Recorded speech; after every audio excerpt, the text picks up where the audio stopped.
Bu ayda maaş alan mədim.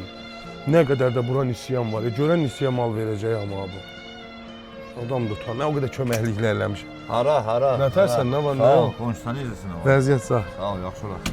Ay qonşu, mən elə bir ki 3 dənə çörək, bir dənə kərə yağı, bir 10 dənə yumurta belə nisiyə götürüm. Maaşım keçməyib. Qəti, nisiyə dəftəri bağlandı, yoxdur. Bildim, nə olacaq şimdi imkan yoxdur. Yox. Yadına gəlir, maşınım var idi burada, dükanım boş idi. Mənim sana o boyda yaxşılığım dəydi. Köməklik elədim, göstərdim, apardım maşını avtokreditdə 20 dəqiqə saldım, kreditə pul götürdün, maşının qaldı özündə nömrəsi dəyişmədi. Mən sana o cürə yaxşılıqlar eləmişdim. İndi nədir ki, bir balaca şeylərdən nisiyə verərdik. Nə olar ki? Vermirsən, eyb yox, sağ ol, canın sağ olsun. Allah köməyin olsun.